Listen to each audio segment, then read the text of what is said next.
Madam, আপনার করা লাইভটা আজকে ভীষণ ঠান্ডা মাথায় দেখলাম।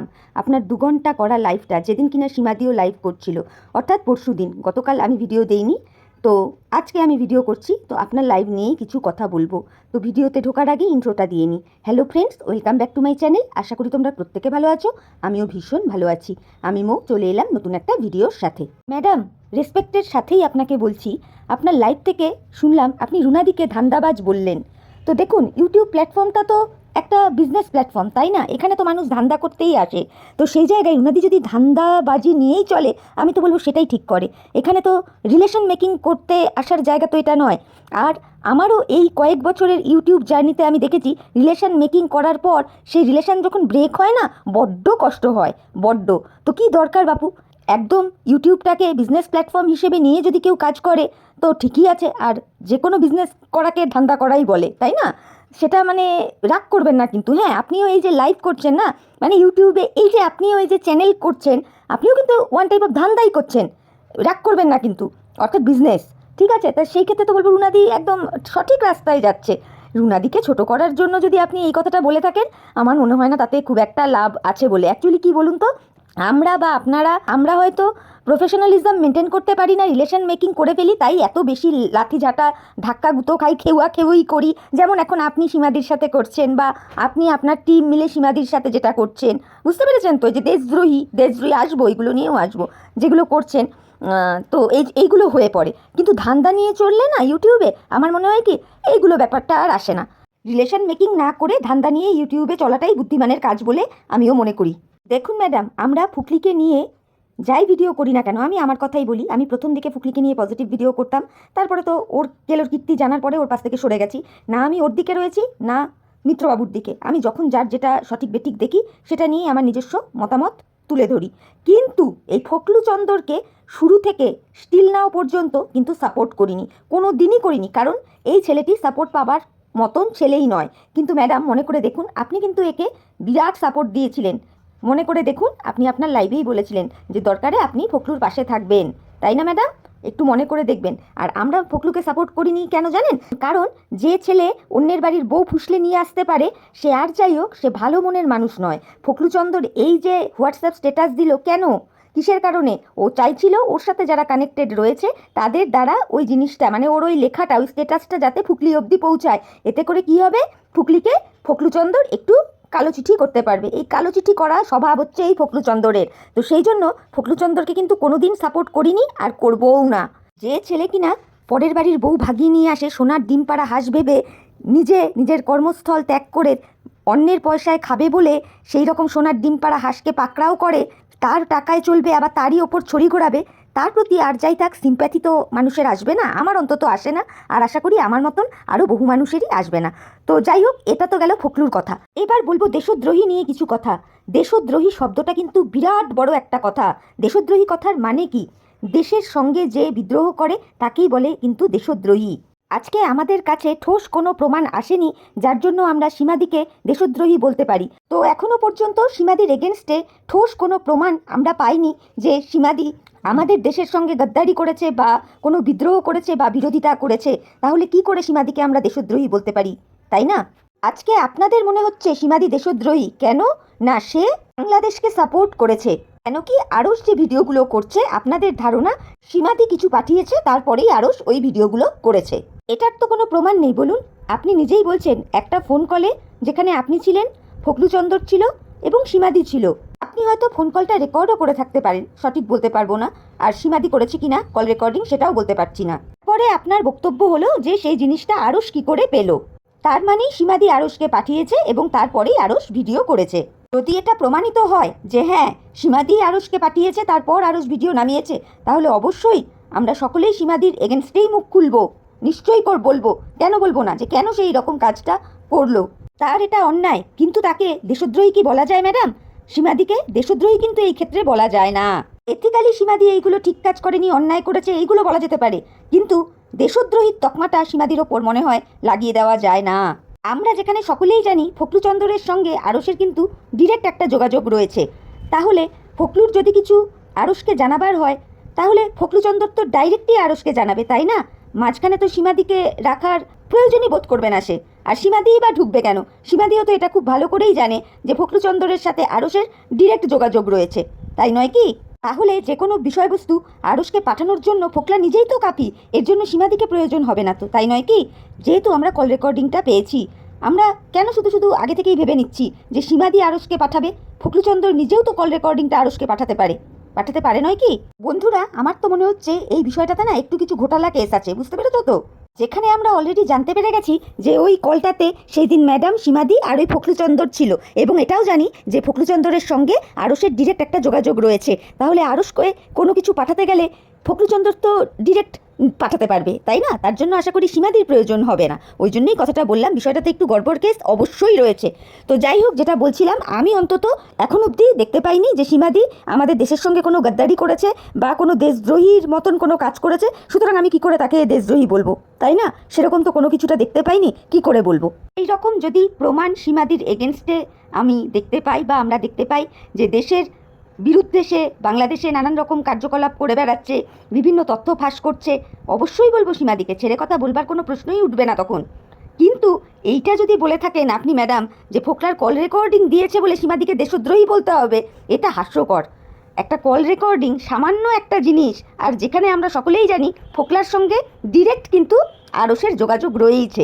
তাহলে আমিও ওই রুনাদির মতোই বলবো, যদি এই ক্ষেত্রে সীমাদি এই কল রেকর্ডিংটা দিয়ে থাকে আরসকে, যদিও সীমাদির কোনো প্রয়োজন নেই, তবুও তর্কের খাতিরে বলছি, যদি দিয়ে থাকে তাহলে বলবো সীমাদি ওই ফোকলা বিরোধিতা করেছে, ফোকলা বিরোধী কাজ করেছে এখানে। বুঝতে পেরেছেন ম্যাডাম? এইবার আমি বুঝতে পারছি যে আপনার বা আপনার দুর্গা বাহিনীর সমস্যাটা এক্স্যাক্টলি কোথায় গিয়ে হয়েছে। আপনার লাইফটা ভালো করে দেখার পরে আমি বিষয়টা বুঝেছি। সেটা হলো, আপনি গীতাদির এগেনস্টে আইনত কিছু কাজকর্ম করেছেন। তারপরেই গীতাদিকে নিয়ে পজিটিভ ভিডিও নামিয়েছে কে? আমাদের বাংলাদেশের আরস। আর সেখানে আরস আপনাকে বেশ কিছু কথা বলেছে। এইবার আপনি আশা করেছিলেন বা এক্সপেক্ট করেছিলেন, যেটাই বলুন না কেন, যে সীমাদি বা দীপ্তিদি বা আরও যারা আছে তারা আপনার হয়ে পজিটিভ ভিডিও করবে এবং আরসকে একটা মোক্ষম মুত্তর জবাব দেবে। অর্থাৎ আপনার হয়ে পজিটিভ ভিডিও করবে, আরসের হয়ে নেগেটিভ ভিডিও করবে, যেটা ওরা করেনি। আর এখানেই হয়ে গেছে ম্যাডাম আপনার যত প্রবলেম। কিন্তু বহু ভিডিওতে আমি নিজে শুনেছি, গীতাদি বলুন, দীপ্তিদি বলুন, কি সীমাদি বলুন, এরা কিন্তু প্রত্যেককেই আরসকে বলতো যে আপনাকে যেন, অর্থাৎ ম্যাডাম আপনাকে বলছি, আপনাকে যেন আরস কোনো কটূক্তি না করে, বাজেভাবে যেন না বলে, কারণ আপনি ওর মায়ের বয়সী, আপনি ওর থেকে বয়সে অনেক বড়, যেন এইভাবে বাজেভাবে ব্যাড ল্যাঙ্গুয়েজ দিয়ে কোনো কথা না বলা হয়, আরস যাতে না বলে আপনাকে। এইভাবেও গীতাদি, সীমাদি এবং দীপ্তিদিকে রিকোয়েস্ট করতে দেখেছি আরসকে যে আমরা তোমাকে এইভাবে বললাম যে তুমি আমাদের কথাগুলো রাখবে, ম্যাডামকে কোনো কটূক্তি করে কথা বলবে না। এটা থেকে কি বোঝা গেল ম্যাডাম? এটা থেকে এটাই বোঝা গেল, আরস আপনার এগেনস্টে যেই কথাগুলো বলতো বা বলে সেইগুলোকে গীতাদি, দীপ্তিদি, সীমাদি কেউই কখনো সাপোর্ট করেনি বা এখনও করে না, সেই জন্যই না তারা বারণ করতো, তাই নয় কি?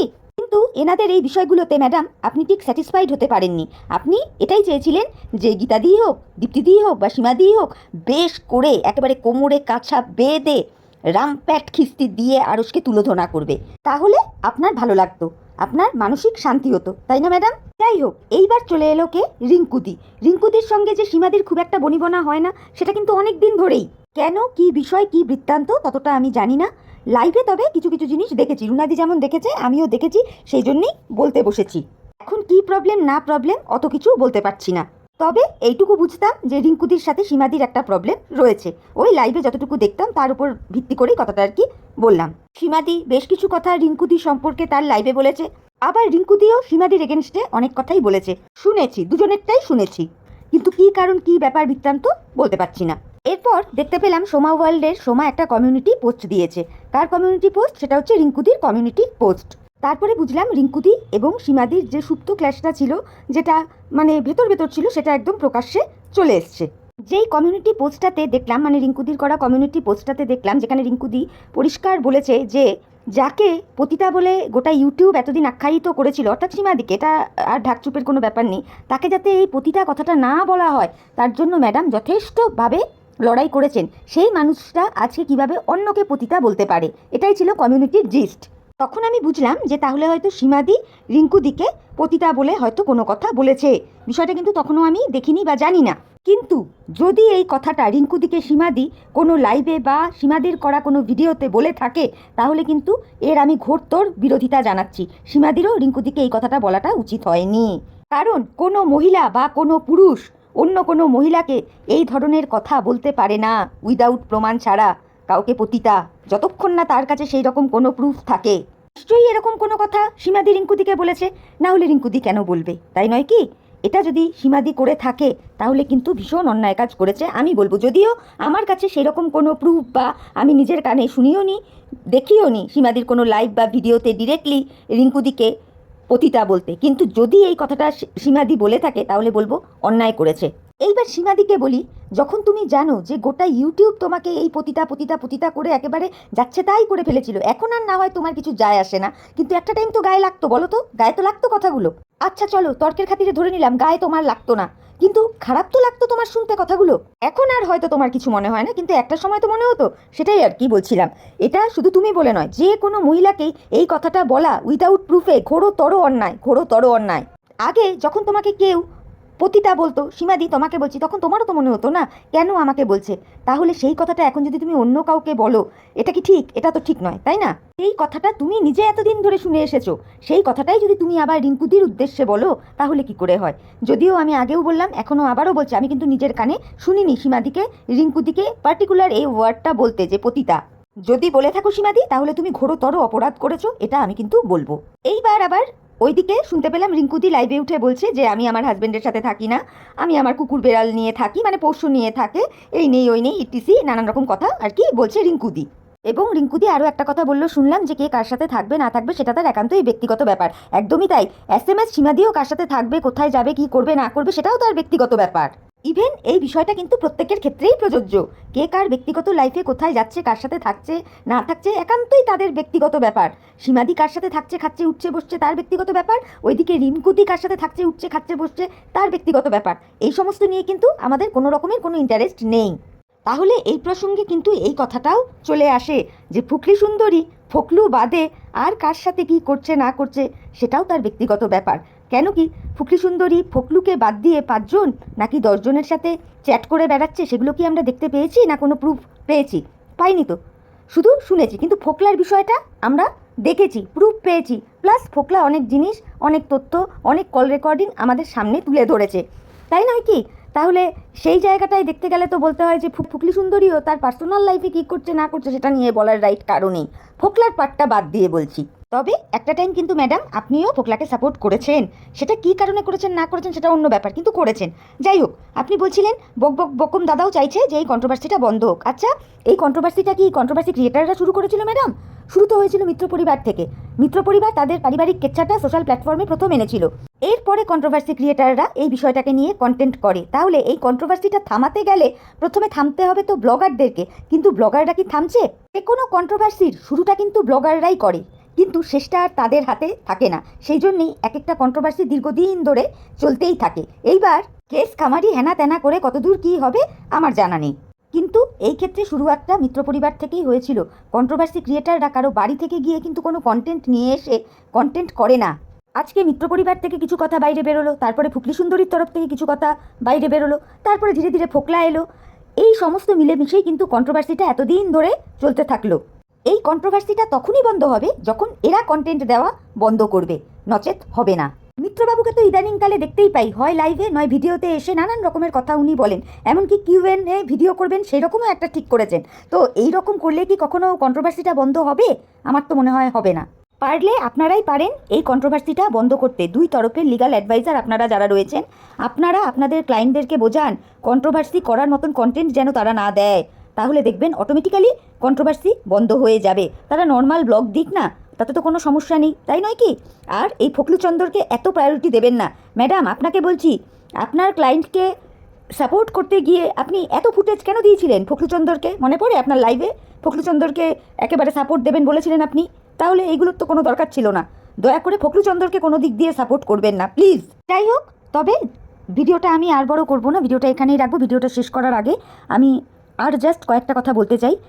দেশদ্রোহী বিরাট বড় একটা শব্দ, প্রথমেও বলেছি আবারও বলছি, উইদাউট প্রুফে কাউকে দেশদ্রোহী বলা যায় না ম্যাডাম, ঠিক আছে? সীমাদির এগেনস্টে সেরকম যদি কোনো প্রুফ পাই কখনো নিশ্চয়ই বলবো, কিন্তু যতক্ষণ না প্রুফ পাবো ততক্ষণ তো সীমাদিকে দেশদ্রোহী বলতেই পারবো না। আর সীমাদিকে বলবো, সীমাদি লড়ে যাও, তুমি পিছনে হটবে না। কেন হটবে? যেই কাজটা তুমি করনি, যেই অন্যায় তুমি করনি, সেটা তুমি মেনেও নেবে না। যতক্ষণ পারবে লড়ে যাবে, সত্যের জিত হবেই হবে, এটা জানবে। সীমাদি, তোমার পাশে আছি, এইটুকু বলতে পারি। তো চলো বন্ধুরা, ভিডিওটা আমি এখানেই রাখছি, ভিডিওটা আর বড় করছি না, এমনি অনেকটা বড় হয়ে গেল। দরকারে তোমরা একটু স্পিড বাড়িয়ে শুনে নিও, আমার মনে হলো ম্যাডামের লাইভটা দেখে দু চারটা কথা বলি, সেই জন্যেই বললাম। তো তোমরা আমার কথাগুলো শুনে দেখো যে আমার কথায় যুক্তি আছে কি না। তোমরা তোমাদের মূল্যবান মতামত আমার কমেন্ট বক্সে জানিও। আর ভিডিওটা শুনে ভালো লাগলে অবশ্যই লাইক, কমেন্ট, শেয়ার, সাবস্ক্রাইব করে আমার চ্যানেলের পাশে থেকো। তাহলে চলো আজকের মতো বিদায় নিচ্ছি, নতুন একটা ভিডিওর সাথে আবার দেখা হয়ে যাবে। ততক্ষণ প্রত্যেকে ভালো থেকো, সুস্থ থেকো, সাবধানে থেকো। Tata, bye, love you all.